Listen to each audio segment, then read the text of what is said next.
Did the people come to look at that? We were doing a video. Oh, They were on FaceTime. I think they were making an offer. I've looked at it before. And I'll look. My friend Melissa bought that house.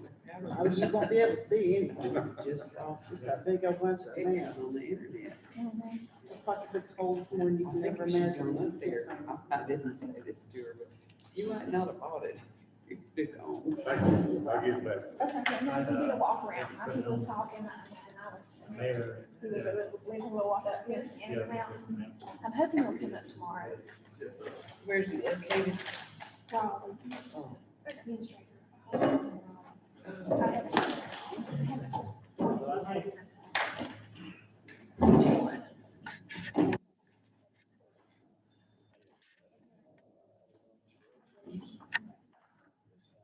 Because they But I was just. like, I like that. they It was a can't find project. anything.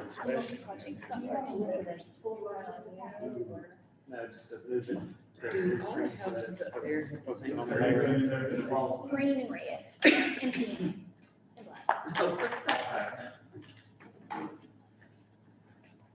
But the other starting to see she was. Mostly tin roofs. Oh, Debbie. How are you ladies? Good. Have you seen you little raccoon anymore? No more. Poor little Have thing. you seen Uh-uh. him? Hey, Danny. How you doing? Hey, Debbie. Angela. Hello, Rob. Connie. Bert. Bert. Bert, Bert, Bert. I know it. You're out of my mind. Is, Thank you. I want to ask Crystal about Cynthia. People are asking, do you buy tickets? Do you not buy tickets? For Cynthia, do you buy tickets? Do you not buy tickets? At first, until they raised the COVID numbers and everything, we thought that we might need to say admission's gonna be $5 just to keep the numbers down. So is that what we might say? Hmm? Are we gonna be in there shoulder to shoulder, just? That's probably where I might wear a mask, even though. Yeah. And so we've got to work it, so I'm definitely wearing one. Boy, it's hard to enjoy Cynthia.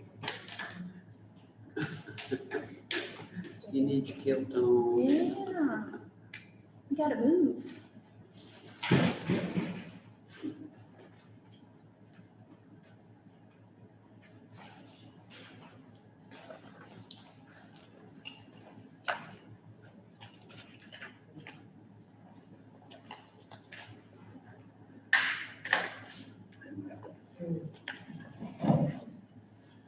Yeah, I like this,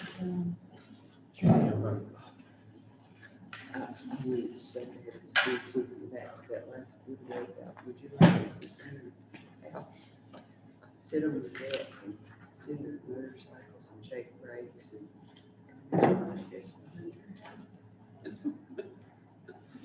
And I felt like saying, yeah, I was probably one of those people that said, you're going to town and to the grocery store. How I get to my home.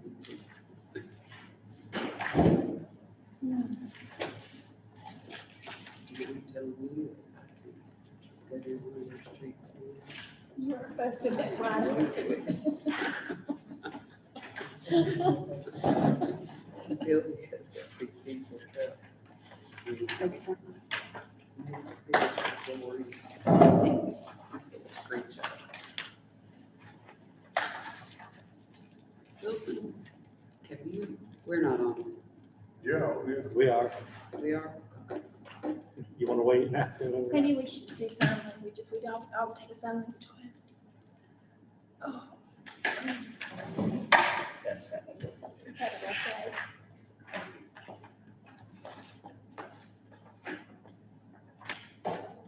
mine hadn't been rough, but it's been very tricky. I've been scrubbing out that caulking in my shower and scrubbing it with steam. It's been. I think I'd rather have mine. Well, good evening, everyone. It's not quite 5:30, but just probably 5:26, 7 or something like that. If nobody objects, I think I'll call the meeting to order at this time.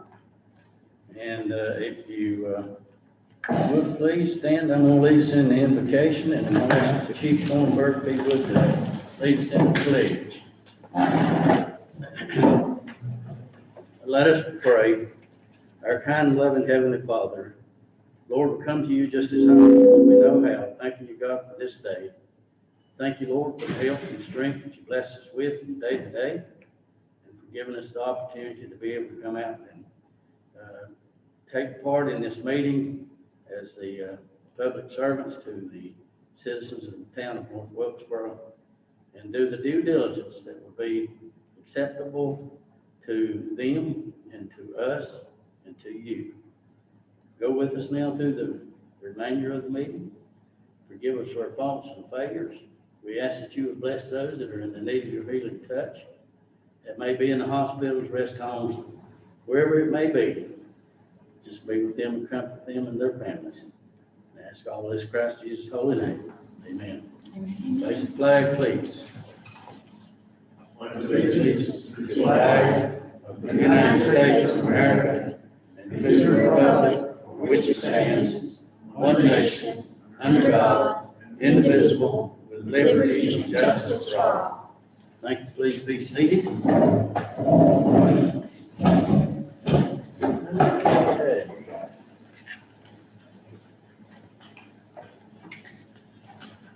Item number 4, additions, relations to the agenda. Have any, do we? No, sir. Okay, take care of that one. Need a motion for the approval of the agenda as stated. Second. Okay, have a motion second. Is there any discussion? There being none, all those in favor signify by stating aye. Aye. Opposed, like sign, opposed, motion carries. Good evening, Andrew. How are you? I'm good, sir. I hope you are. Doing well, thank you. Item number 6, public comments. Okay. There being none, we'll move on to. We had someone signed up, didn't you? Okay. All right. We don't, or do we? All right. Wilson, are we on Zoom? We are on Zoom, yes. If there are any participants on Zoom who would like to share general public comments, please raise your hand. And Meredith will elevate you to speaker so that you can speak to us over Zoom.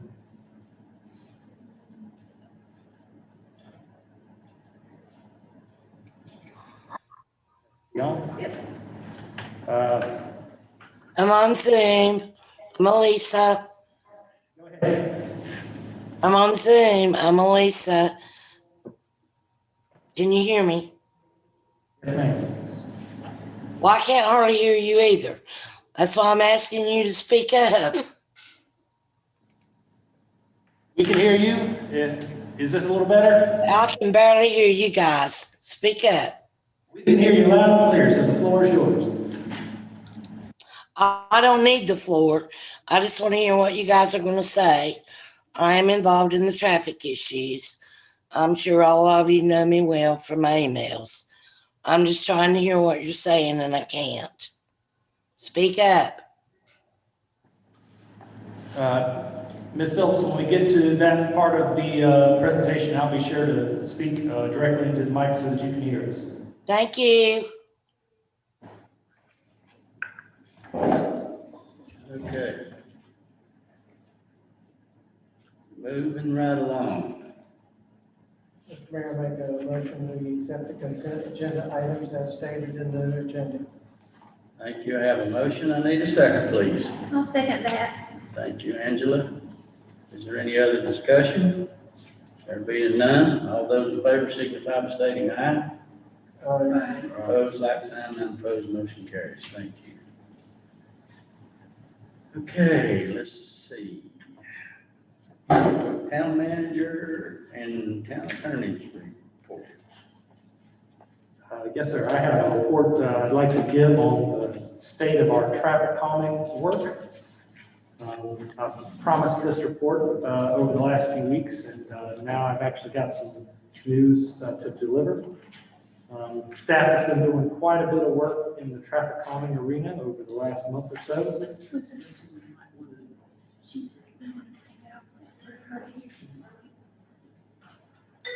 Ms. Phillips, can you hear me?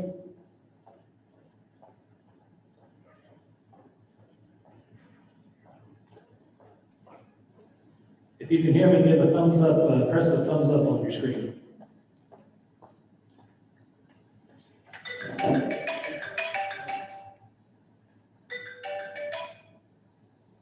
Anything? All right, well, I'm going to go ahead and hope that she can hear. Can everyone else in the hall hear me? Yeah, talk it a little bit louder. Okay. A little bit normally. So I'd like to give an update on staff's work in the traffic calming arena over the last year or so. And of course, a number of efforts we've accomplished recently. And I'm doing this because they're going to give some context to a few of the projects we've got coming down the pike in the coming months. So in no particular order, staff has tested the effect of the digital speed sign on traffic speed and volume on 8th Street. And we noticed it had a small, but I believe statistically significant effect on traffic. We tested the effect of decreasing the width of 6th Street using what's called a pinch to see what effect it would have on speed and volumes. And again, a small, but I believe statistically significant effect on speed and volumes there. In the month of April, NWPD made 51 traffic stops. And this is a small number because in April and in the months preceding that, we were following industry-wide recommendation to not strongly enforce minor traffic violations as a way to protect officers from exposure to COVID-19. And so we expect that number to increase in the coming months. Police officers were posted at traffic hotspots during their patrols and during high traffic hours. And this doesn't even include the deliberately visible presence you've seen on 6th Street and 8th Street over the last 2 weeks. I'll talk about that in a minute. We've regularly rotated the digital speed sign around the grid streets to try to deter people from speeding. We've installed new, larger, more prominent speed limit signs along Finley Avenue. We formed a staff team who's been working regularly to analyze and, if possible, implement traffic calming projects. And I'll talk a little bit about one of those in a minute. One of the things that team has done recently is we've purchased a temporary speed hump, and we've been putting it on small streets around town and running over it with trucks and so forth to see what kind of effects it has on speeds. And probably in the next few weeks, we'll be putting it on a prominent street to see how it works in the real world. I've recommended in the budget that's up for passage tonight, almost $21,000 for traffic calming research and starter projects in the next fiscal year. The board has passed a heavy truck ordinance prohibiting class 6 and above trucks from traversing grid streets, the signs for which are expected this week and will be installed gradually over the next few weeks. And then finally, and perhaps the most important, is this board has named traffic calming a priority for the upcoming fiscal year. And that might not sound important. Yay! Because that's a message to staff to spend extra time and resources on this matter. So we will be over the coming year.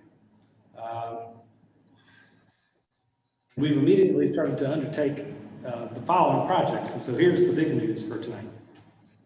The first is what you've seen on 6th and 8th Street over the last few weeks.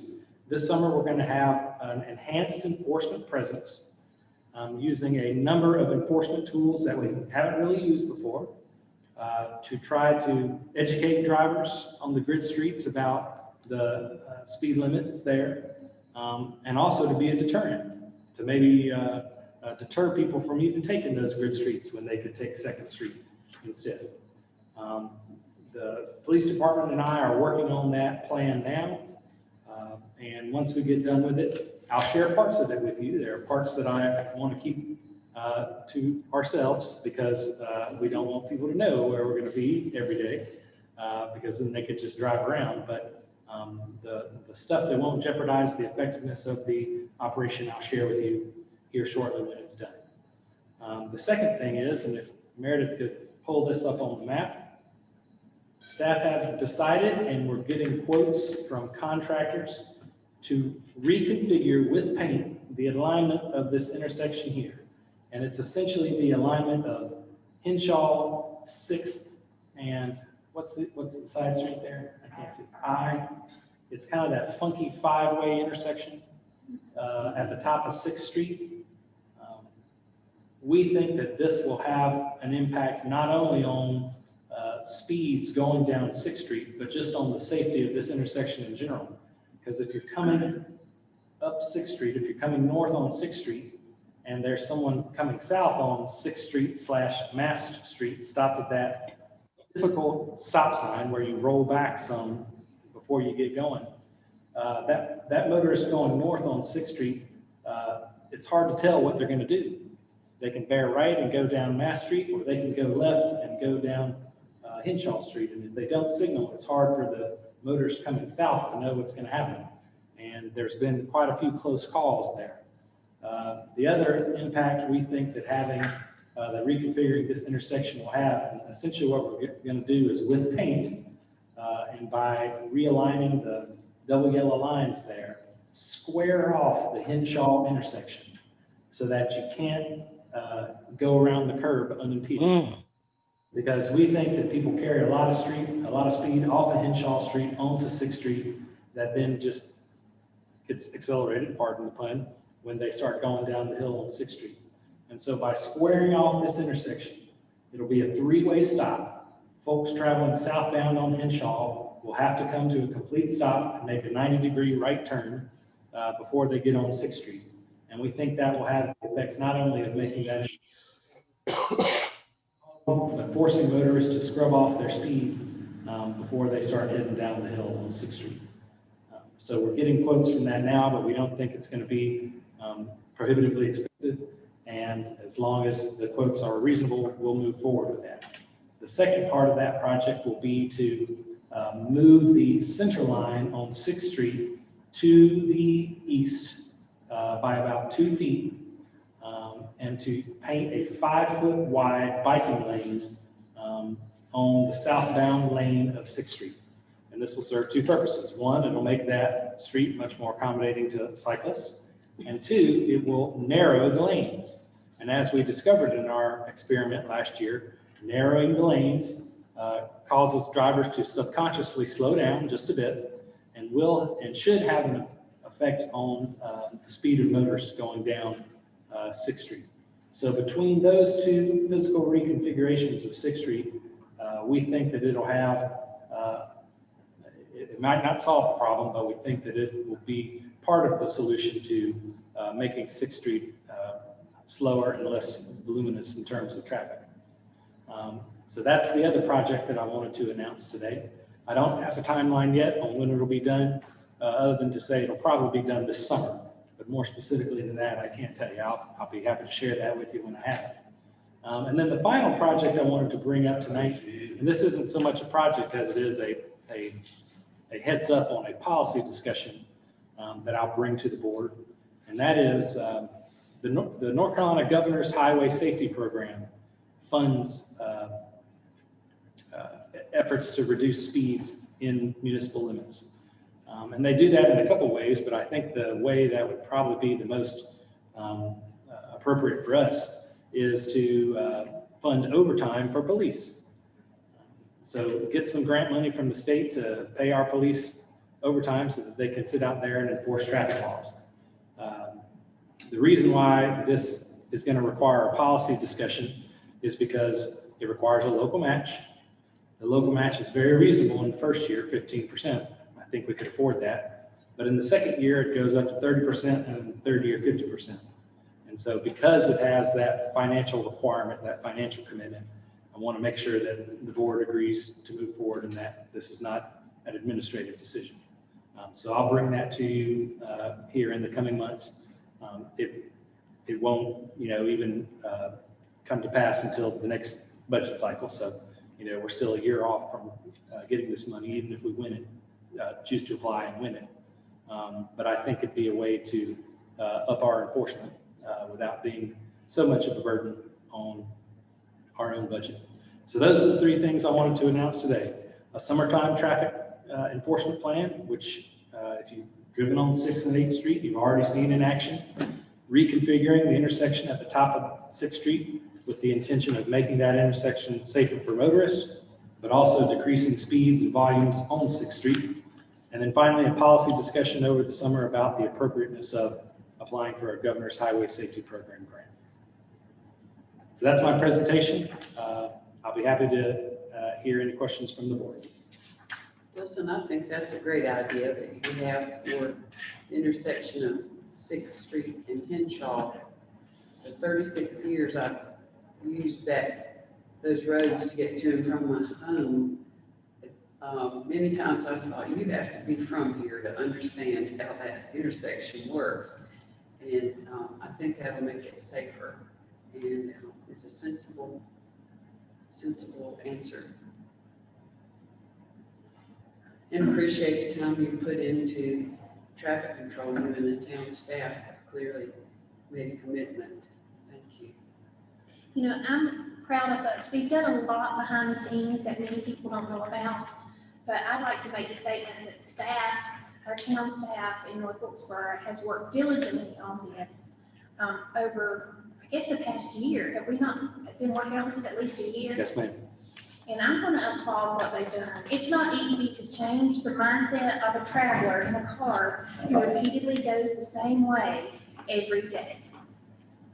And we're actually taking that attitude and making a difference, I think. Thank you, Wilson. I think these things are a step in the right direction, and I would just like to voice this to the board and to you that I believe moving forward, this is going to be a living, breathing situation, so to speak, regarding the traffic on these streets. As our town hopefully grows in years to come, it could get worse, and I think what works now may not work later. And just think future boards need to, we do, and future boards need to continue to look at it and see how what we're doing is working. So hopefully we can get the people on the streets some relief. Yes, sir. And I don't expect this to be my last presentation on this matter. In the coming months, as we implement other traffic calming measures, like, for example, perhaps speed humps, I'll be back to you then with more information. The staff group that I have put together is analyzing some other steps we could take, including some of the suggestions that Caprice Cheek made about one-way streets off Second and so forth. And so you might be hearing from me over the coming months about experimenting with those, or perhaps even implementing those permanently. I think it's a good start, and all that you and the staff have done, I appreciate it. Thank you, Wilson. Anybody else have any other comments? Look forward to continuing this and improving traffic flow in the town. Town attorney, do you have any reports? I do not have a report. Thank you. Okay. We'll move right along to item number 9. Policy, North Wilkesboro Housing Authority appointments, takes action. This is Wilson. Yes, sir. So the 3 existing members of the board have volunteered to continue serving. And so if you're ready, I ask that you reappoint Nelson Martin, Melissa Richardson, and Ruth Paradis to the NWHA board. Okay.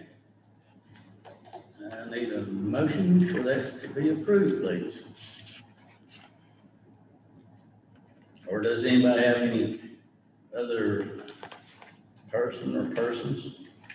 If not, need a motion to approve. Mr. Mayor, I'd like to make a motion that we approve the reappointments to the North Wilkesboro Housing Authority for Nelson Martin, Melissa Richardson, and Ruth Paredes. Okay, have a motion, need a second? I second that. All right, have a motion and a second.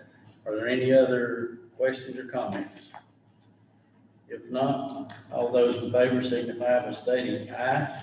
Aye. Opposed, like sign, none opposed, motion carries. Okay. D, presentation of Article 3, Section B of zoning ordinance. This is Meredith. This takes action. Good evening. As I was rewriting the Board of Adjustments rules of procedure, I realized that our conflict of interest clause in our zoning ordinance was insufficient. So I took a much harder look at all of it and compared it to state statutes as well as the rules of procedures. I realized we had several holes that needed to be updated. When we did the original update with 160D, it was just the minimum. So I went back and I looked at these items I felt were very important to have in the zoning ordinance since our rules of procedures reference them in the zoning ordinance. And it also just strengthened this section of the ordinance that also is very similar to how the planning board and also the board of commissioners and our other town code chapters are outlined. So just minor policy changes. Did anyone have any specific questions? We're doing this a little unconventional. The planning board will hear this Thursday night. But with the deadline of July 1st, I wanted to get this on the agenda so we could get it on June 24th public hearing. So at the 24th meeting, you will have planning board recommendations, same text unless they have edits for the public hearing.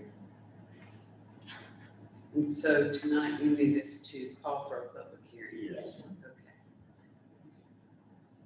So I will make a motion that we call for a public hearing on changes to Article 3, Section B of the zoning ordinance for June 24th, 2021. Second. Have a motion and a second. Is there any questions for Meredith? There being none, all those in favor signify by stating aye. Aye. Opposed, like sign, none opposed, motion carries. Thank you very much. Okay. Item E under policy, in-person meeting guidelines. Wilson, that's you. So this is one of those ones where I need a thumbs up, a thumbs down, or a thumb sideways.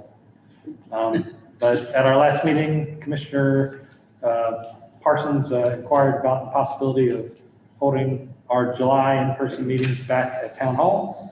And I said, I'd like to draw up some measures that we could put in place to hold those meetings there safely. And I've done so. They're attached to the back page of your agenda.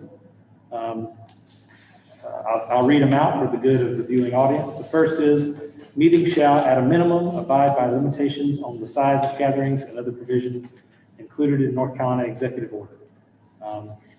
Danny might have to correct me, but the current executive order that we're under, I don't think has any, but that doesn't mean they won't come back if the situation deteriorates. So I would always want to tie how we run our meetings to what's present in the law. All meetings shall include a virtual option for all participants, and that includes public, staff, and elected officials. But if elected officials choose to exercise that option, we'll need to hear from them well in advance to make sure that that doesn't cause conflict for quorum calculation and voting. The statute is unclear about what a commissioner participating remotely is legally entitled to do. If it's not going to have an effect on a quorum and it's not going to have an effect on a vote, then it's not a big deal because, those matters won't come into play. But if it does, we might have to work something different out. So if we put these measures into place, we'll need to make sure that commissioners give us plenty of heads up if they plan on using the virtual option. Wilson, is that because they made special allowances during the governor's declaration previously, and those allowances have expired now? I think they're still on the books. They're still in effect. The measures are in effect as long as the state of emergency is in effect. When the state of emergency goes away, then I think the authority for remote participation is also Okay. It'll be limited. But we're still under the state of emergency, even though a lot of the restrictions have been lifted. All right, staff members who are participating in person shall wear masks while in the meeting room regardless of vaccination status. So if you read the fine print of the current executive order, even though the governor has waived the mask requirement, it's really only for people who've been vaccinated. Now, he's acknowledged that it's possible to enforce, mask wearing on people because it's hard to tell what someone's vaccination status is. But legally, people who are unvaccinated are still required to wear masks indoors. And so since we can't enforce that very easily on public guests at our meeting, I can enforce that on our staff members. And so in order to keep them safe, I'm going to ask them to wear masks while they're in the meeting room, regardless of their status. And then, of course, we're going to strongly encourage other participants to wear masks. We got a small room over there, and if we have mixed company, vaccinated and unvaccinated people there, it's, I don't even want to say possible, I want to say likely that that people's exhalations will be circulated to others in the room. And of course, we'll have masks available at the door for folks who don't have them. We'll limit public seating to 12 chairs. I should have clarified that is for public. There'll be more chairs than that in the room, but some of those will be reserved for you and other staff members, of course. We won't use microphones because particularly if you're unmasked and you're within a few inches of a microphone like that, you could possibly leave your germs on it. And then finally, I'll ask the board to limit ceremonial activities so that we won't be filling the room with parents and family and so forth of the folks we're recognizing and drawing a bigger crowd than is safe and healthy to do. So if those guidelines are acceptable to you all, those are the ones that I feel we can hold safe meetings if we follow. So would ceremonial activities be the pledge of allegiance? No, I was thinking more like, having swearing in. Presentation of Okay. award The new to- officer. Yeah, that kind of stuff. some kind of an award to someone. Right. That kind of stuff. Any other questions pertaining to E? Okay. Thumbs up? Everybody thumbs up? Okay. All right. So we'll hold we'll have one more meeting here. We've advertised for some other public hearings here already. So we'll have the June 24th meeting in this room, and starting on July, whatever it is, we'll be back at Town Hall. For curiosity, Wilson, I think there's a charge for us to use this space. Do you know what it is? $280 per session.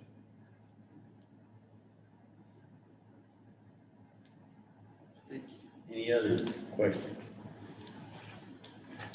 Okay. That moves us on into item number 10, public hearing. And got to take each one of these one at a time.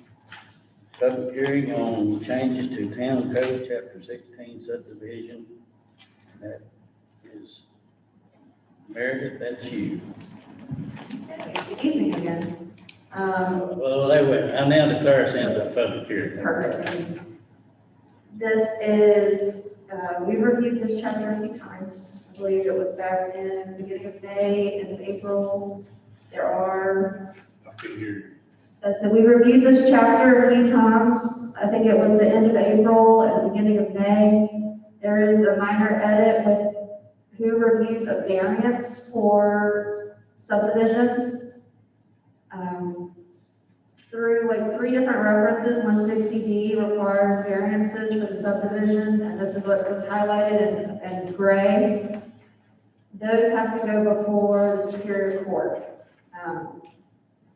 We had it as they would go to the Board of Adjustment, and that was incorrect.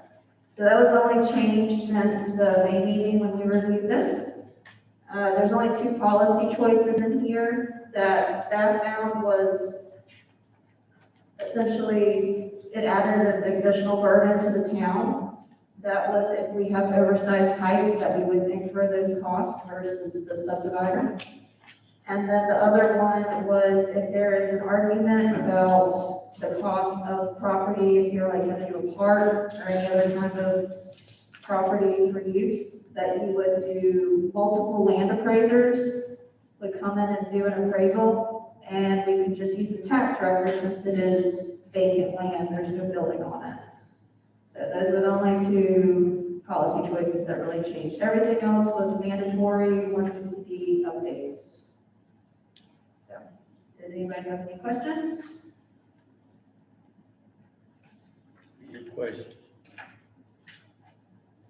Okay, there being none, I'll declare us out of public hearing, call for a motion to approve. Mr. Mayor, I make a motion that we accept changes to the town code, chapter 16 subdivisions as presented in the public hearing by Mayor. I'll second that motion. Have a motion and a second. Any questions for Meredith on this? Can I just get the consistency statement read for the record, please? All right, I amend my motion to approve the town code, chapter 16 subdivisions with edits as changed with the following contingency statement. The town of North Wilkesboro deems the proposed amendments to be consistent with the town of North Wilkesboro's comprehensive plan dated June 5th, 2018, and any other applicable plans.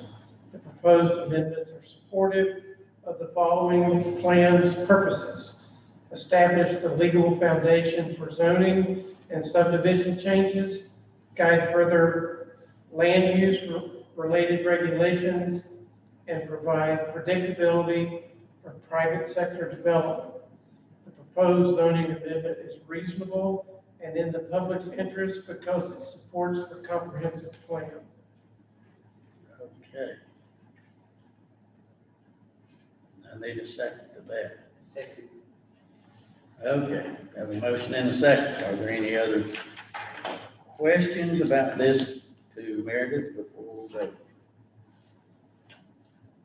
Wait a minute, I'll declare us out of the public hearing. Call for a vote. I have a motion and a second. I think I did that already. All in favor, signify by stating aye. Aye. Opposed, like sign, none opposed. Motion carries. Okay, I now declare us into a public hearing on changes to wireless communication ordinance. Meredith, that's you again. Yes, sir, thank you. Again, this is officially the public hearing for the wireless communications ordinance. This is a standalone ordinance that regulates all of our cell phone towers. Currently, we only are regulating the general cell phone towers you see around town, whether it's, a very large monopole, which is just a straight pole sticking up in the air, or the lattice, which looks like essentially lattice in a triangle. In the future, we may want to look at small cell installations, but right now we discussed at our previous meetings to wait and do more homework and research on that. So for tonight, the purpose of this public hearing and this amendment to the ordinance is to comply with 160D regulations. Did anyone have any questions on this? Or are there any speakers here who wish to speak on the matter? Yes.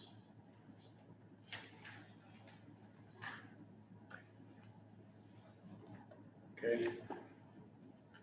All righty, that being said, I need to declare us out of public hearing and ask for a motion to approve public hearing on changes to wireless communication ordinance.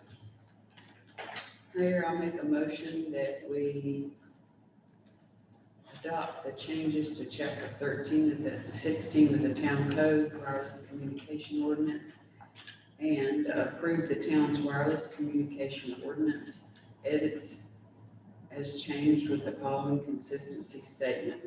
The town of North Wilkesboro deems the proposed amendments to be consistent with the town of North Wilkesboro's comprehensive plan dated June 5th, 2018, and any other applicable plans. The proposed amendments are supportive of the following plan's purposes: establish the legal foundation for zoning and subdivision changes, guide future land use related regulations and provide predictability for private sector development. The proposed amendment is reasonable and in the public's interest because it supports the comprehensive plan. Okay. Have a motion, need a second. Oh, sorry. Okay. All those in favor signify by stating aye. Yeah. Mayor, if you are monitoring Zoom, make sure there's no one. We have no participants, and I'd like to note this is not part of chapter 16, that was a typo, this is just a standalone ordinance, but I believe that's okay, just as long as we notate that for the record. I now declare us out of public hearing and call for a motion to approve. Oh, okay. Motion's been made and second. All those in favor signify by stating aye. Aye. Opposed, like sign. Unopposed, motion carries. Thank you. All right, let's see.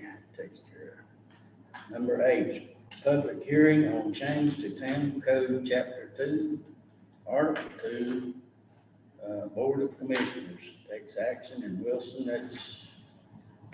Yes, sir. So just a brief explanation for the audience. This is part of a series of changes to the board procedures that the board has been working through over the last several meetings. And these are the only 2 changes that actually require amendments to the town code. The first change will amend the types of meetings we held. Currently, the town code reads that we hold 1 regular meeting a month and 1 work session a month. This will eliminate that distinction and make every meeting a regular meeting with a public comment period, so it gives more opportunity for public participation. And then the second amendment will change the order of business for those regular meetings. And if you'd like to read the exact language, it's in our agenda, which is posted online. This language will be updated in the town code if this is passed tonight. I now declare us into a public hearing. See if there's any comments, Are there any speakers on this matter? any questions? Anyone on Zoom that you know of? No, sir, we are the only participant. So we're just voting on this text on this page right here? Yes, sir. Yes. The italicized text. Okay, I now declare us out of public hearing, call for the motion to approve.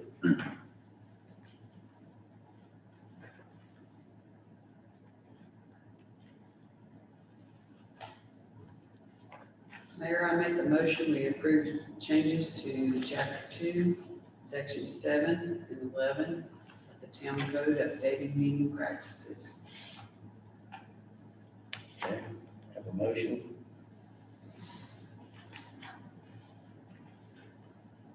Second. And a second. Any further discussion? There being none, all those in favor signify by stating aye. Aye. Opposed, like sign, unopposed, motion carries. Okay. Next one down the line is public hearing on changes to the town code, chapter 5, demolition bond. This takes action also. So I'll declare us into a public hearing and let you explain. Yes, sir. So this is not the last chapter on this matter. There'll be a policy question on this later on, but this action clarifies 2 conflicting ordinances currently in our town code regarding demolition bonds. Currently, the code reads both that the cost of the bond is $500 and that the cost of the bond is equivalent to the cost of the project. And so in order to clarify that, this changes the language of the town code to read only that the cost of the bond is equivalent to the cost of the project. Okay, any questions? Okay, When do you think we'll have that discussion on the the other thing? Probably in the fall. I'd like for our lead for North Carolina fellow to help with that. She doesn't start until August. I'd like to see that happen for sure. Anybody else? We want to have a public hearing call for a motion to approve. Mr. Mayor, I'd like to make a motion to approve the changes to chapter 5.2A2 to the town code. Thank you. Need a second? I'll second that. Motion and a second. Any other questions or comments? Okay, there being none, all in favor, signify by saying aye. Aye. Opposed, like sign, none opposed, motion carries. Thank you very much. And now declares into a public hearing on fiscal year 21-22 proposed budget and supplementary spending plan. Just takes action at this time, Wilson. Yes, sir. So I won't say very much because I've already given an extensive presentation on this. I'll just go over a few highlights. Before I do, I want to say thank you to a couple people. First, to our department heads who worked so hard calculating the cost of doing what they do and presenting that to us so that we could budget responsibly and provide them with the resources they need to carry out their function. The second person is Connie Bogus. As I mentioned before, she's the person that really does most of the work on putting this budget together. And it's not an easy job. And so I just want to commend her and thank her for her help and contributions putting this budget together. And she's right there joining us tonight. And then finally, I'd like to thank you all for being so actively engaged in this process. Both our priorities retreat and our budget retreats I thought were very productive. They gave me just the kind of information that I needed to put this budget together in a way that I think meets your priorities. And so I want to thank you all for that. So for the general public, this budget is actually an austere budget. It doesn't fund much new, a few small new items here and there, new trucks for a couple of our departments and so forth. But by and large, it is not extensively different than last year's budget. There's no tax increase, so our millage rate will stay at 52 cents per $100 of valuation. In the water and sewer budget, there is the second of 5 scheduled increases to regular water customers, 2%. There's also a 9 cents per 1,000 gallon increase to our wholesale water customers to $2.28 per 1,000 gallons, which is higher than it was, but it's still a bargain compared to the other wholesalers in the area. However, we will be able to fund some of our priority projects this year with the supplemental spending plan. And as a reminder, the supplemental spending plan uses ARP dollars, American Rescue Plan dollars. It uses local dollars that were offset by CARES.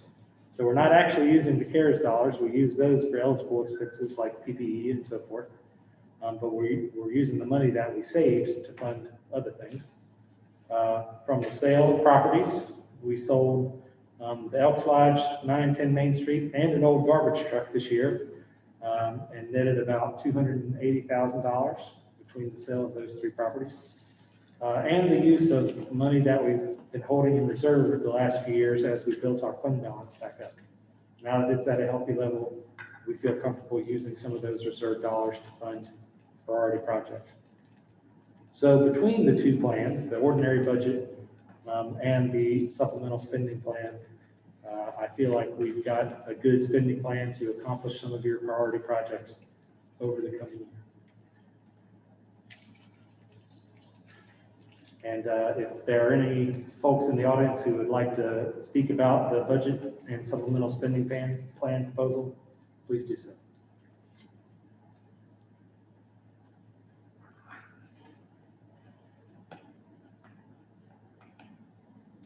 Okay. There's a attendee on Zoom now. Say again. There's an attendee on Zoom. Okay. If you're on Zoom and hope to speak for the budget public hearing, please raise your hand virtually. And I think we know who that is. So he knows how to raise his hand. Yeah. All right.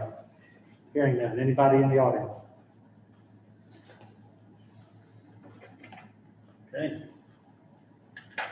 All righty then. I'd like to add to what you said, Wilson, and I appreciate your attentiveness to, and the staff as well, to what the board has expressed interest in seeing happen in the upcoming year. And I think you all have tried very hard to make sure those things happened and listened to what was said.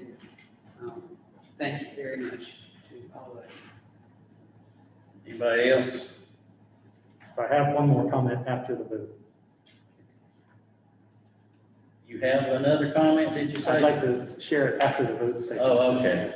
All righty then, I need a motion to approve, please. Oh, yeah, I've got to get out of this public hearing. I now declare that the public hearing calls for a motion to approve.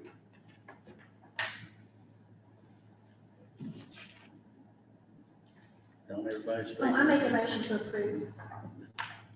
Motion, have a second. All those, any other questions or comments? There being none, all those in favor signify by stating aye. Aye. Opposed, like sign, none opposed, motion carries.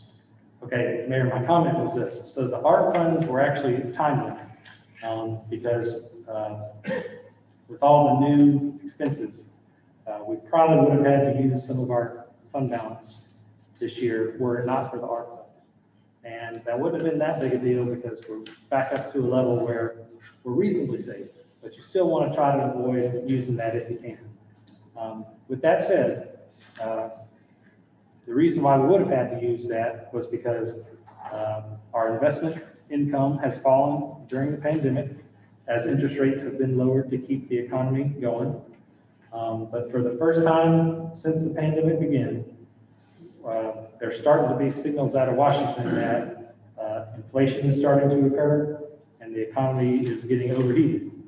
And if you think back to your macroeconomics class, one of the things that the Fed and the other powers that be do to check an overheating economy is to raise interest rates back up. And so that would actually be good for us because we'd start to see some investment income again. So be watching the stock market and be watching the Fed and Washington closely over the next year or so to see whether we'll get our investment income back and include the need to make hard choices in the coming years. Okay. All righty. That gets us through the public hearings. Moving on into item number 11. Oh, you want to comment? Okay, go ahead. Because I don't see any need for you to, I decided for you to stay as far as I'm concerned, just kind of hash this out. Did everybody get Trish's email today? Andrew, I think she said you need to go by town hall and get your new email set up. I've actually got that here for those of you who don't have it yet. So yeah, before you leave, I'll share that with you. This is the other thing we had talked about. So I think we talked about on the process, having having Wilson fill out a version of this or fill out this particular document and then sit down with us and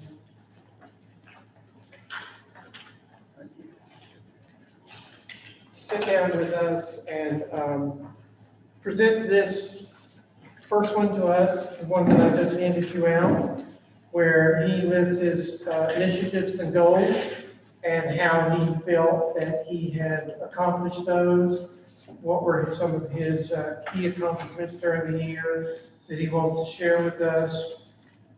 I also had Trish and Connie create an additional comment section on each one of these initiatives where if Wilson had wanted to add his own commentary to that, then he could.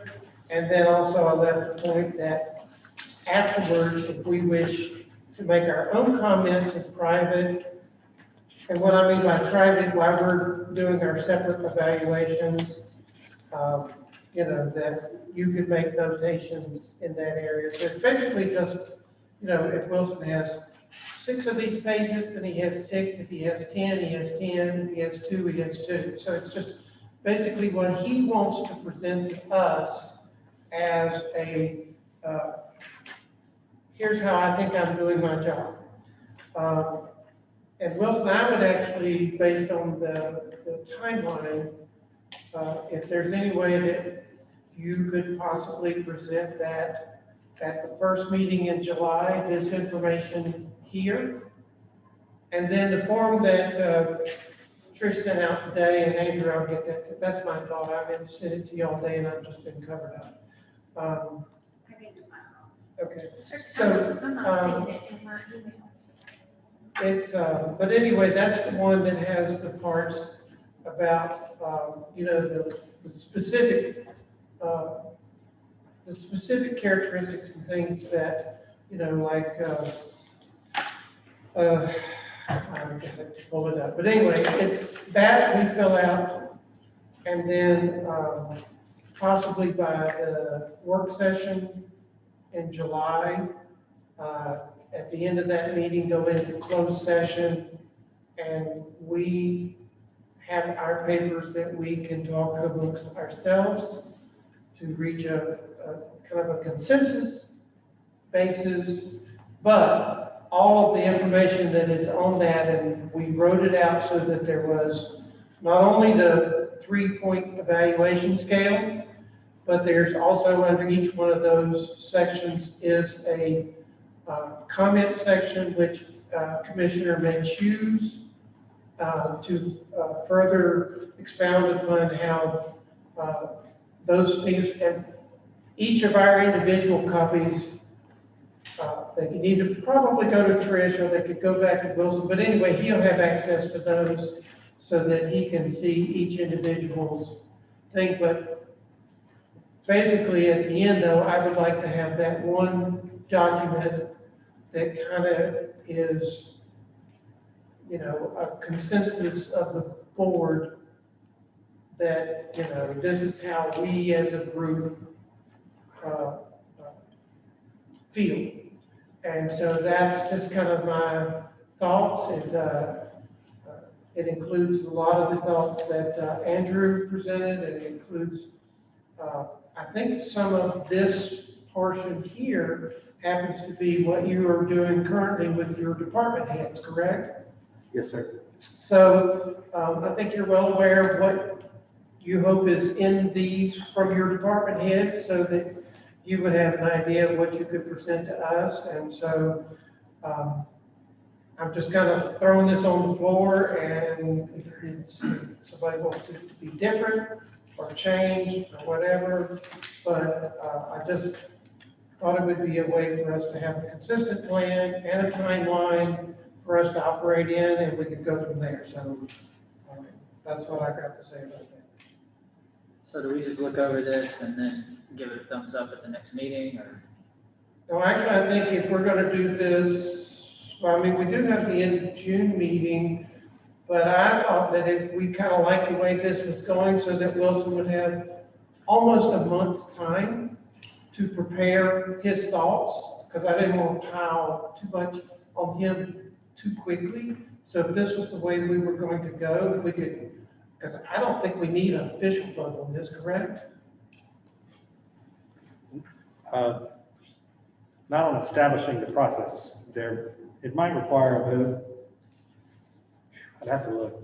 It might require a vote at the end of the process, you know, just so the board's work will be memorialized, you know, and that kind of thing. So I'll double check that. But no, for establishing the process, there doesn't need to be one. So I was just thinking in terms of Wilson having enough time to prepare his thoughts, because then that also gives us, you know, from time to start working through that other, I mean, we could start on our part of that evaluation before he presents this part of it, because I think they're each kind of have their own separate merits. So, I mean, what's your thoughts on that, Andrew? I know you've I had a lot of thoughts. I like everything that we've done. In general, I'm never gonna sign a contract I haven't looked at. So if I have a chance to just look at this and if there's time to, at the next meeting, say it's okay. Or if there's three of you that are willing to say it's okay now, it doesn't matter, so. Well, so what's your thoughts? I mean, if we don't approve, if we say that this is gonna be the process between that meeting in on June 24th, and what is the first meeting in July? Is that The day after we come back on the 5th, it's the 6th. Okay, so would that give you enough time to? Yeah, because I prepare? can start working on some of this stuff now, but the question that I have is, will there be a session during this process where goals for next year are outlined? And I know that some of that can be gleaned from the comments I get, but will there be an opportunity for us to sit down and for you all to collectively decide on what my individual goals are for the coming year? Well, I thought that could, because it seemed to remember, and I could be wrong, that I remembered that during the process last year, it was kind of like, we had a closed session, and then we kind of brought you in, and we had that discussion between you and us, and we kind of, and then when we went back into open session, I think we had just kind of a generalized statement of a satisfactory evaluation, so I was thinking that was gonna work kind of the same, that in a closed session, we could have that conversation. Would that be a closed session kind of deal? Yes. So that's what I was thinking, but if I'm wrong, then just correct me. Sharing the goals in closed session. To me, the forum is less important than just having them, because I could accomplish great things, and if they don't align with what you all want to see, then, that's not a very good, reflection on me. And so I just want to make sure that the things I'm working towards are clearly what your priorities are. And so an important section of this process to me to have those goals be clarified. Is that different than, say, what we said at the work retreat? I think that those priorities would inform those goals, but those priorities are not mine alone. I mean, I delegate those out to staff people and so forth. Yeah, you're right. So I want to make sure that there are some specific ones for me that I can work towards.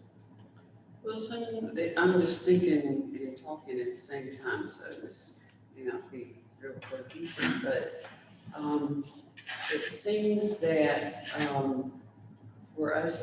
for the board to present goals for the town manager, there would need to be some preparation. I don't think we can just come together without some sort of preparation to do that, to give you sensible goals. We might just be my worry about raccoons again. And do you have any sense that we need to have, we've talked about, well, I know some communities have 2 planning retreats a year. And maybe this is the time to begin having that. I don't see it as being feasible this year, or maybe it is. But because it's been, months since we had the last retreat, and I just don't see us being able to sit down and in a cohesive manner present goals for you for the upcoming year without some preparation. Yeah, and I agree with that. And so I don't necessarily think that the goal setting has to be tied to the evaluation. The evaluation can go first, and it can be, an assessment of the work over the past year. And then maybe in the next month, you have the goal setting session, and it's informed by, the strengths and weaknesses you identified during the evaluation. It's informed by, the priorities that you set back in the spring. It's informed by a couple things, but it doesn't have to be held at the same time, but it would be helpful to have. It might even be that, I don't know what the schedule is for that manager evaluation program that the school government does, but, I won't be here next year, but it might be wise to have, we have gone as a group to attend educational programs in the past, especially a one-day thing, which I think that is. It might be that they would come here and present to the Wilkesboros, if Wilkesboro is interested in that. But to have some education in that matter, I think would be helpful to the board. I agree, and I think because of the pandemic, we have lost a lot of opportunities for one-on-one education. I mean, Zoom is fine. I've learned a lot on Zoom and I've gotten certificates on Zoom, but there's nothing better than discussing in person. I do say I like the idea Debbie has about doing 2 retreats, like a 6-month and a 6-month. I think things change rapidly and it would be a good way of discussing things, just stopping and pulling together where we're at. Particularly where we're going to have potentially new board members as well. I like the idea of doing something after this process to give you the feedback you need for the next year. I think it's important. I don't know if we need a retreat or a special meeting. I'm all about education, although I will say that last school of government thing we went to together, and I left there scratching my head. Which one was that? The future mindset thing. The Rebecca Ryan. She was a really nice lady. I liked her. The program lacked something in my opinion. This would be a pretty concrete sort of presentation, I would think.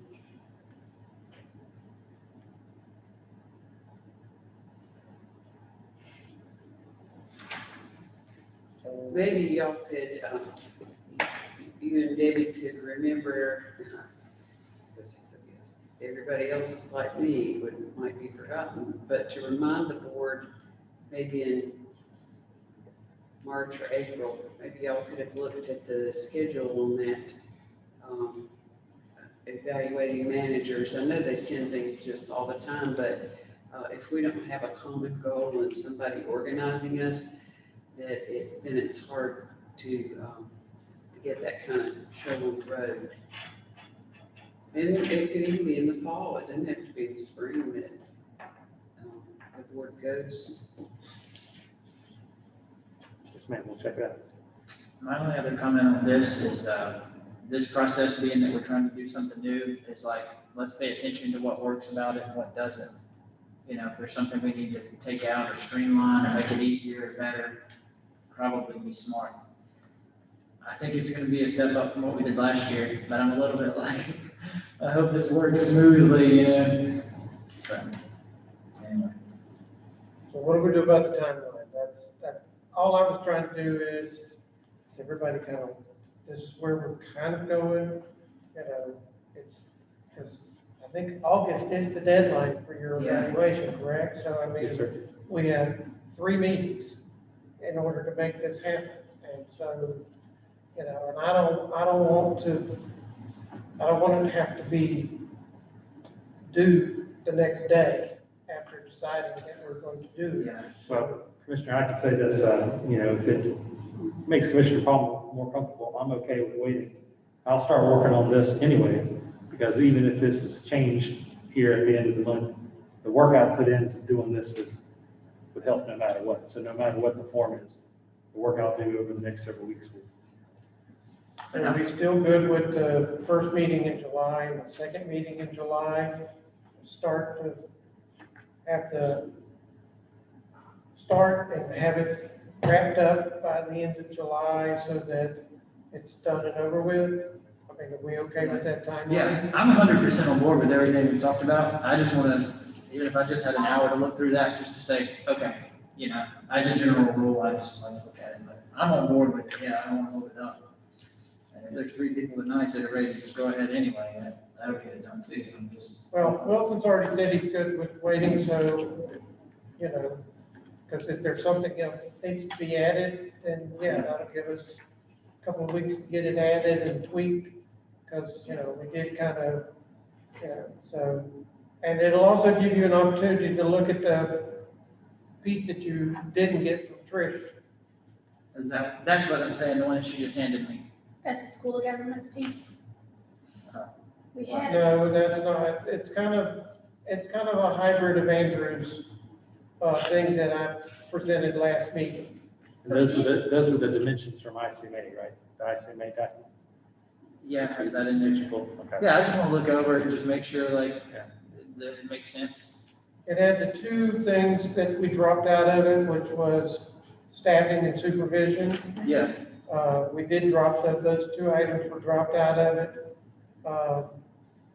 And then we changed it from a 5-point evaluation system because the consensus was 3 points.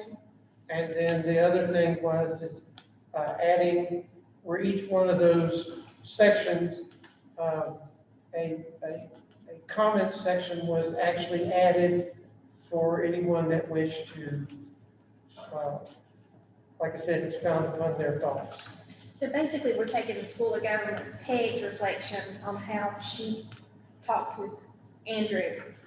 On the 3-point system as opposed Came to from the Peg 5. at the, yes, And the school of that was the general consensus that we got last time we were here. and I still feel very comfortable with that. And And the then, rest of it's what the ICMA. with the exception of an added comment section. So it's basically what we talked about, just need to be written. Yeah, it's ready to go. I mean, just breezing over it, it looks fine. You know? And I just looked at all the pages, I know exactly what it is and everything looks right. The thing I'm most concerned about for us is just the way we go about it, just the smoothness of it all. Hope we didn't make it too complicated, and that's only something we'll know once it's done, so. Looking over it even that quick, you know, I see what she did and it looks fine to me. I mean, I'm okay with it, just by looking at it. I'll go home tonight and take my red pen out. If I see any misspellings or something, I'll just email her and have her write you guys. Wilson, how do you feel about this whole process? I mean, do you kind of like you're the evaluee, so I mean, you kind of like from that side of the fence, does this look like a fair and prudent process? Yes, sir. I like being able to explain myself, so I'm glad I have the opportunity to do that. The dimensions of this job that came from ICA were accurate. And so if I have to be graded on the scale, which I think is inevitable when you're trying to compile six people's opinions together, it's hard to do that, you know, sort of narratively. So you do have to have some sort of tool to compile those. So I understand the need to do that, but I'm much more comfortable with that if it's evaluating me on those dimensions rather than on the dimensions we had before. And just so you know, we took 2 sections out of there, you aware of that? Yeah. And we went from a 5-point scale to a 3-point. Right. Okay. Okay. Then we will finalize the thumbs up vote, or the thumbs up process at the next. I mean, if you want to do it tonight, I'm okay with it. I don't want to hold it up, and I mean, I already looked through this. Andrew, we're fine. I was more concerned about Wilson's Okay. timing, and Wilson tells us timing's fine, and so I'm perfectly okay. I just didn't want to jam him up. Yeah, I don't want to do that either. So, we'll bring this up for a final thumbs up or down, you know, the next meeting. You know, and if it needed, like I said, you worked, Wilson worked, y'all both put a lot of effort in the overall forms and documentation of this, so, you know, I still yield to you. If you have some ideas of, you know, all I've done is just kind of try to, you know, spur the horse and let's get the plan in place, and, but I mean, you and Wilson both are responsible for the legwork. Well, I appreciate you moving it along and all you've done, I really do. And I think that it's a step up from what we did last year, and I hope it goes smoothly. I'm a little nervous because I did kind of come up with some of these things, and I'm like, that looks bad, so I went back on these. But I tried my best. Well, Andrew, nobody learns unless they try. And if you don't try, you don't gain experience. So, you know, what we had was ineffective and inappropriate as far as I was concerned. So I think this is a 180-degree, 100% improvement from what we were doing. So, you know, it's like you said, we can always sit back and say, well, we didn't like this, or this didn't work, or, you know, it's not engraved in stone either way. So, but it's, to me, it's still a horrendously better process than what we had. And this is also Jay, but has anybody tried to send me an email that bounced back to them? She sent me one today and I didn't get it. from her. Trish's got bounced back. Yeah, I don't know what's going on. I even, it's not full, so. It says a fatal error. Fatal error. What's that? Like, I need to make a note of that. All right. Everybody okay with that? Okay, we'll move on along to item number 12, mayor and commissioner topics. Board members may bring up topics not listed on the agenda for discussion or staff follow-up, if there is any. Mayor, I have a few comments I'd like to make. The last year has clearly been different because of COVID, and although since the hospital has now a long-term lease with Wake Forest Baptist, we no longer have the requirement of having a town board member be a member of what is now the advisory board. We did require a member on the hospital board previously, but as a courtesy, the hospital wants to have a town board member on their advisory board. And meetings were odd, to say the least, last year, but we had one recently, and I wanted to update you a little bit. And about a year ago, the hospital opened their new oncology center. And if you remember, they took those beautiful C-suite offices that had the great view and created the oncology center there. So it's bright and attractive, and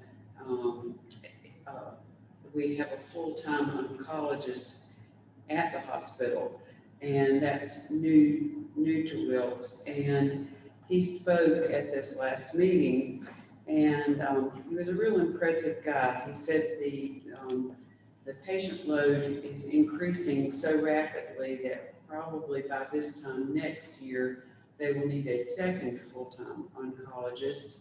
And he is a Wake Forest Baptist staff member, and they have now begun a program where you can participate in trials, trials there at the hospital. And that's a good sign, because you're only allowed to operate under that system if you have a good program.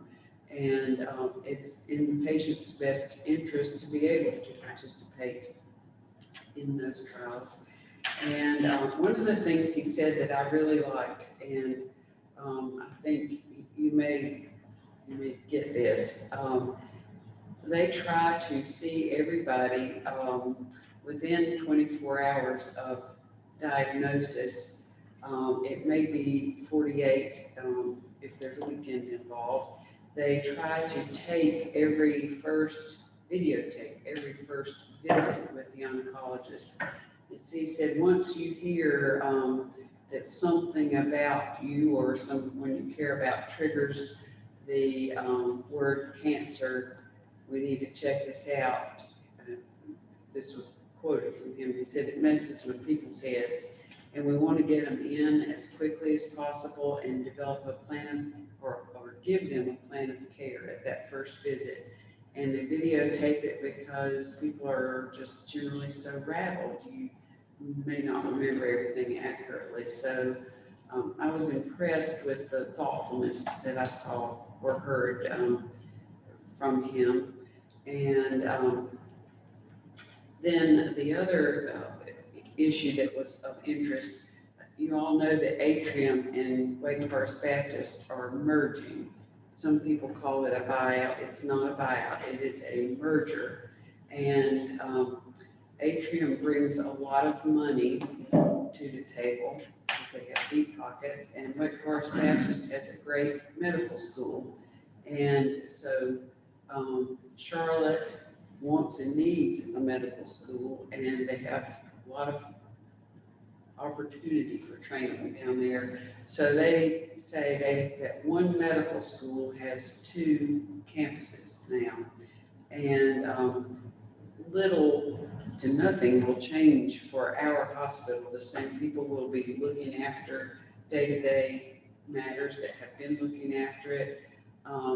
In the greater scheme of things, we may be the beneficiary of some of the cash that's coming into Wake Forest Baptist from Atrium. You've probably read in the newspaper, they're getting a brand new tower in Winston-Salem and replacing one of the older patient towers. But so if somebody says something to you about a sale or that things will be lost, that is absolutely not the case, because for that matter, Atrium, which was Carolinas Healthcare, managed our hospital wonderfully well for 10 years. And we came a long way under their guidance. And I hear they still have affection for the people of Wilkes Center Hospital. And so don't worry about that. I think it will be a good thing for us in the greater scheme of things. Oh, and recruitment goes really well. I can remember years when I worked there that nobody would be recruited for 5 years, no new staff, physician staff or physician extenders would be recruited. And it's a whole different ballgame now because the physicians and the extenders work for Wake Forest Baptist Medical Center, not Wilkes Regional Hospital, and it gives a little more prestige that is far more appealing. So recruitment goes well, and doctors are like everybody else. They change jobs. It's not like 50 years ago when they came and they stayed till they retired. They do come and go, but recruitment goes well. So I just wanted to give you a brief report from that. Thank you, Debbie. I'd like to just add to a little bit, quite a bit that you added, but I have a brother that is dealing with bladder cancer, and he was over here, and in his report to me, actually, I get the reports from his daughter more clear than I do from him. And I just want everybody to know that he has said that he could not have had any better treatment from this hospital, little hospital here, and it's called the big hospital in Winston, or the big house, I think some of them makes that statement down at the big house. They have got him set up the 14th of this month to go down to Wake Forest Baptist, and they got him set up to do treatments, which it is contained to the bladder. It hasn't gone anywhere else. They think and feel that with these treatments that he can be 100% cured. So that being said, Debbie and Bert, I know how hard we fought for this hospital, and it wouldn't be what we have now if it had been left up to some previous members of our board. And I really thank you and everybody else that had a part standing up. I'm just telling you, I hear high praise from about every person that I know within my church that has some trouble and has to go to the hospital. So it's a good little hospital we've got, and it's a good group to be affiliated with. And just keep my brother and his family in your prayers, and that's all I've got. Thank you very much. I'll say that Cat did a good job. He's too good. Good job. Yeah. Good stuff. So, anybody else have any comments to Debbie's report? Thanks, that's cool. Okay, that brings us to, we don't have a closed session thing, do we, Danny? Yes. I have a couple of comments. All right, go right ahead. You know, I always do. This may not be the form for this, but I talked to you and remember I asked you, we set aside money to fix the tennis courts. That's part of the budget, yes, sir. Yeah. Do you know what kind of process we're gonna do to fix those? I know that's probably not a question to pop on you. I do not know the details of that, no, sir. I went down to look at the courts yesterday. The reason I did is because there's a guy in town that apparently plays tennis there, and he keeps writing me about it. And he was asking me, what are you gonna do? Because he asked me first, did y'all put money to fix tennis courts? And I said, yeah, I think so. And I checked with you, and I said, yeah. So then he said, what are you gonna do to fix them? And I said, now that I'm not sure. And he's like, well, I think you should be prudent and look into it. And I said, well, why is that? And he was saying that over the years, we always put a code of whatever that stuff is. And he was like, I think you're at a point with it because it's cracked up so bad that you're probably gonna have to, I don't know that he knows what he's talking about, scrape all that off and then do it. And I said, well, that sounds expensive. I don't know if we set money aside for that. But I went and looked, and it is really cracked up. Like, I've got a piece here, and if you look at it, you can see all the layers of the paint from the years. And I guess I was just gonna say, like, you know, I'd encourage everybody to look at it, but if we don't have the money to really fix it like it needs to be, maybe we should wait until we do. Because otherwise, I feel like we might be wasting the money on it just by spraying something over this. Does that make sense? To look into that? Yes, sir. I'll follow up on that with Nelson and bring that information back to you. Okay, and did we set aside any money in the budget for the basketball courts? Do you know? I have to look, I'm not so Okay. sure about that. The other thing I was gonna say that while I was out, I went down there, I'm like, it's cracked so bad, you can put your hand down in those cracks, down to the dirt, so that's another thing we might wanna check out.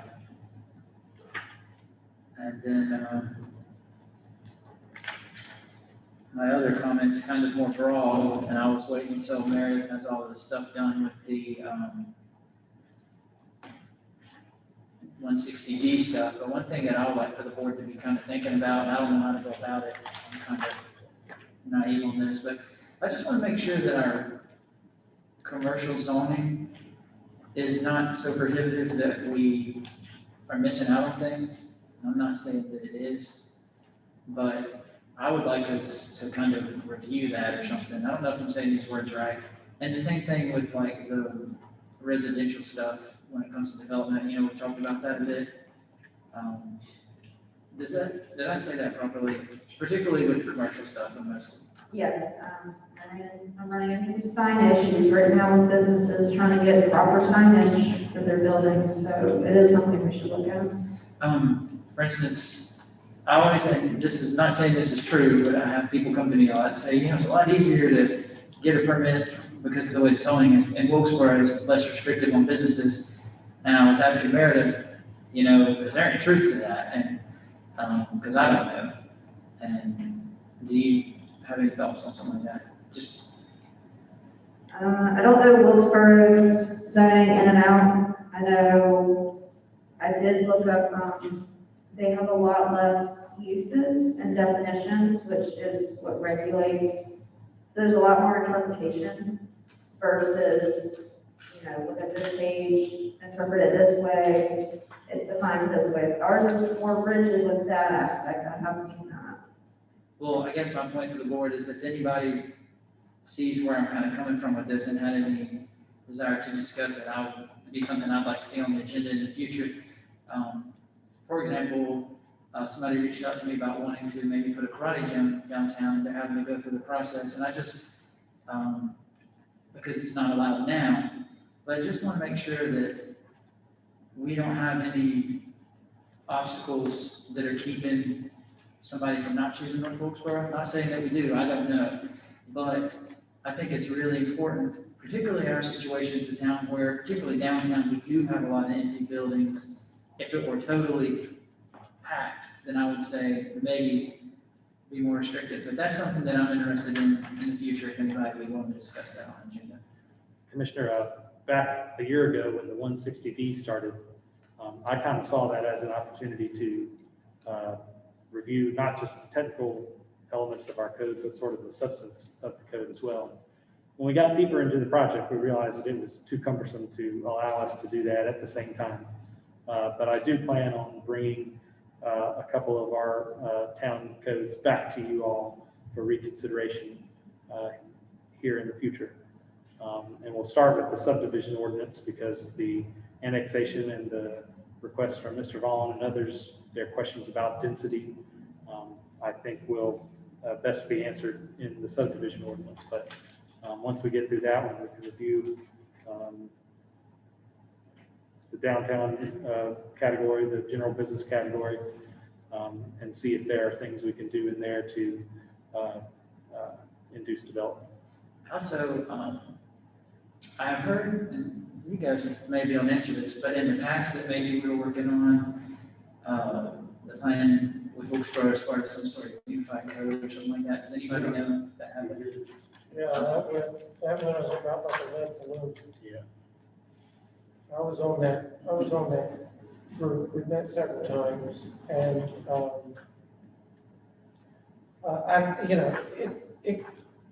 there would be a lot of obstacles because Wilkesboro's whole structure is very different than ours. I mean, I don't even think they have a board of adjustment in Wilkesboro. I am correct. They don't have a board of adjustment. I think they do, I'm just not sure if it's part of their planning board or separate like ours. I don't remember hearing anything about board of adjustment issues in Wilkesboro, so. I have a friend who served on their board for a long time. The board of So they adjustment. do have one. I don't think it's as proactive as ours is. But it's a lot of obstacles in that unified, they called it a UDO. Yeah. And, it's certainly worth exploring, but it still would need to probably be done at the planning board level, more so than at the commissioner level. Yeah. Just because there's just so many details that you would have to hash out. I always agreed with it, Andrew, because I felt that it put both towns on a level playing field. So then we were all operating from the same, but then there's also different ideologies. So. My thing is just, for North Wilkesboro, I want to see us doing everything we can to be inviting to business, and I feel like that might be one more thing that might be helpful in that course. And these are some things that are on my mind that if anybody is willing to discuss. I think you're exactly right. Thank you. I do too, but I'm like Michael, when we looked at those two codes, I had no idea the zoning codes could be that different. They're just like they came from two different planets. Well, we had people looked at it, she wasn't there, but, it doesn't happen, We had one big meeting. Yeah. It was, I think, the first year I came on the board. We ate some food and talked, That's all. said a few things to each other and left. And it was an enormous time commitment. That was part of it. We have one planner, they have maybe three. And they still hired an outside consultant to help put together the video. And so we actually had an opportunity to get on board with their review of their code this year and perhaps develop a common UDO for both towns. But they were so far along in the process that we kind of missed the boat. And so I told them maybe some other time. And then also, it would have required a big financial commitment from us to help pay for the consultant that was doing the work. In comment to Andrew's thing, and I don't mean this harshly, but we don't need Wilkesboro.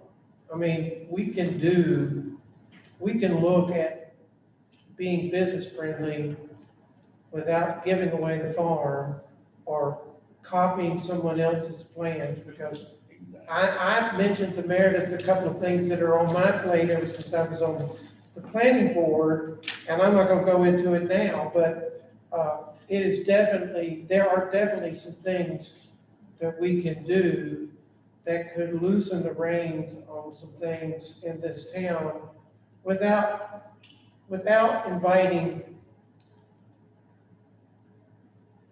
How do I break this Be more down? business friendly. Well, business friendly, but also, we still have environment, we still have property, we still have citizens that we have to consider and to make sure that what we do maximizes, their life and their prosperity in addition. But there are still some things that I would like to see. So I'm all for, over the next year, exploring some ways to create opportunities. And I mean, there's some relatively simple things that, in my opinion, could be done that would help promote. And, like I said, if we don't, if we want to look at what Wilkesboro does, that's fine, but we don't need to be Wilkesboro, we need to be North Wilkesboro.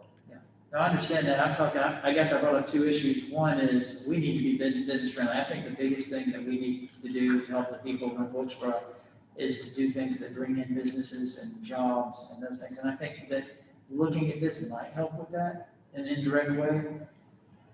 Having it lined up with Wilkesboro is a separate conversation that I would be interested in having if anybody else does.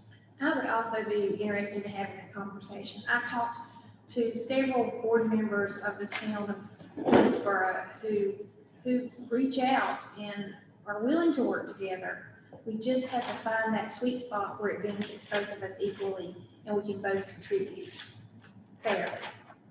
From a real estate perspective, being that you're a realtor, would it be, because I don't know the advantages and disadvantages totally if you had something unified, but I've had a couple realtors over the last year, not recently, but mentioned that to me, that they thought it might be helpful when bringing people in to look at properties.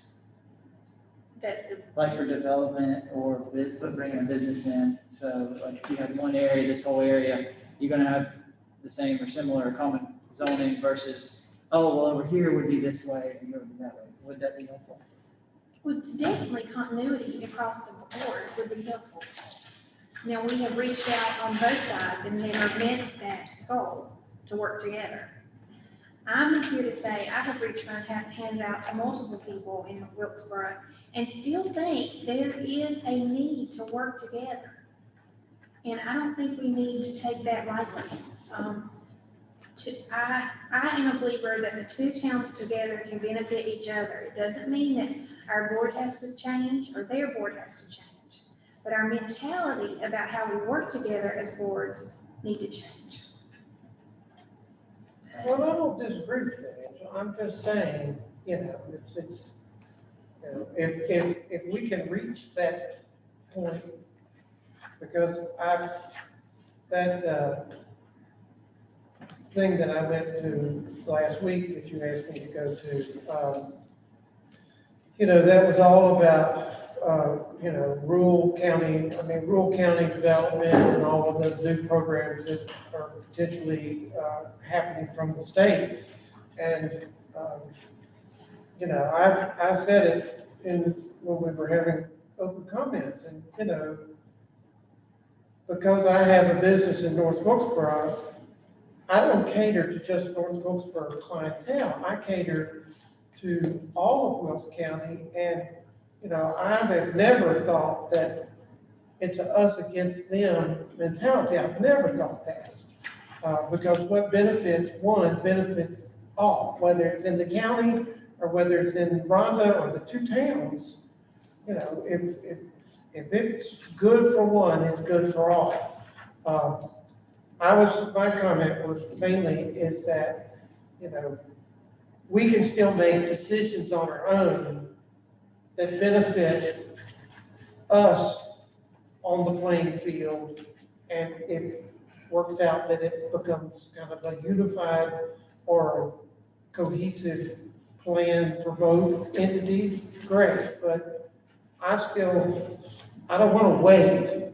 I don't want to wait until someone from the other side of the river says, okay, let's do this, because we need to do things now. I mean, I go back to and I'm gonna ramble for a second. I go back to the fact that if we didn't have the ARP money this year, our budget would look a lot different than it does. Well, next year, we're not gonna have that. Well, where are we gonna get revenue from? Well, if we don't start getting things happening now, then we're not gonna be able to generate those revenues. So my thing is, yeah, I'd love for everybody to be, work that out, but it's a very, very slow process. And I just want us to be more proactive. Well, in everything, in small town government and in large government, it's a slow process. And we do the same discussion over and over yearly, I'm sure, if we went back and listened to our recordings. But I do think we will be a more pleasant place in the Wilkes County area if we all in some way work together. And that's not always happened, and it may never happen, but I will continue to cheerlead it on. Because you have to be positive. You have to, they're as human as we are. And I, over the last year or two, and hopefully somebody will chime in and agree with me, have felt like we've had a much better relationship across the board with both the towns. And any part of good is good for me in that situation. I think Wilson is a big part of that. He and Ken have a good relationship. They reach out, work together. They I have agree with their that staff. too. But this, the UDO, it's gonna take a huge amount of time. And they've got 3 planners and we have 1. And that's a real, it holds us back because we don't have staff to work on it. And that's, so I think what Michael's saying is a big fix, and with the ARP money, we can't afford to hire another planner. So, I hope that continues to be on our list. I don't want to let that go. I do think there'll be a time and a place where we can do hire a second planner. Well, there's some things we ask ourselves, and I'm just speaking in general and kind of thinking out loud. We can't afford to do something, but sometimes you can't afford not to do something. And I think we need to always be proactive. So I was bringing up specifically about the zoning, what Michael's saying, there's things we can do on our own now that maybe we should look at. If there's other board members, I'd like to see that on the agenda sometime soon. I don't know. I just wanted to bring it up so that I could do the process, get it started. I don't know if you need thumbs ups or whatever. And then the other thing. That's our plan to bring it in. Okay, and the other thing is, I personally would support looking into the EDO thing. If others did, that would be good too. And as far as the towns working together, I've made it clear in the past, I think that it would make our town, their town, the county, and everybody's lives better the more we work together. I think it strengthens the area. I mean, I personally think it's biblical. I mean, in the Bible it says, city divided won't stand. I feel like that we have to work together to be stronger, that these towns will sink or swim together in the long run. And I didn't bring this up to talk about that. I brought this up to specifically talk about the zoning for North Wilkesboro, and that was one factor of it. I had one more quick note. If anybody's done on that subject, you want to bring it up? You got the floor. Okay, I'm really serious about the occupancy tax for next year, if possible. And I wanted to just bring it up again to see if there was support to spend staff time on looking into that. Because I believe that it's the smart thing to do for North Wilkesboro regardless, because it creates marketing money that the taxpayers don't pay for. It's not pay, an occupancy tax would not be money that comes from our taxpayers. It's not a tax they pay. It comes from tourists coming to our area when they stay at places. It's already everywhere else when we go places. And it would create a larger marketing budget for North Wilkesboro. And yes, we don't have hotels in town now, but we do maybe have some Airbnb type things. And in the future, we may have hotels. And when you see things, coming in our future, hopefully we will have hotels one day. And I think it's important that we're ahead of the curve on that and not behind it. And I would like to see us maybe get that rolling in time for whenever you have to apply with the state legislature, or however that works. I may not word that right, and I apologize, but that's it. I got nothing else. Anybody else? Not, I need a motion to adjourn. I'll do.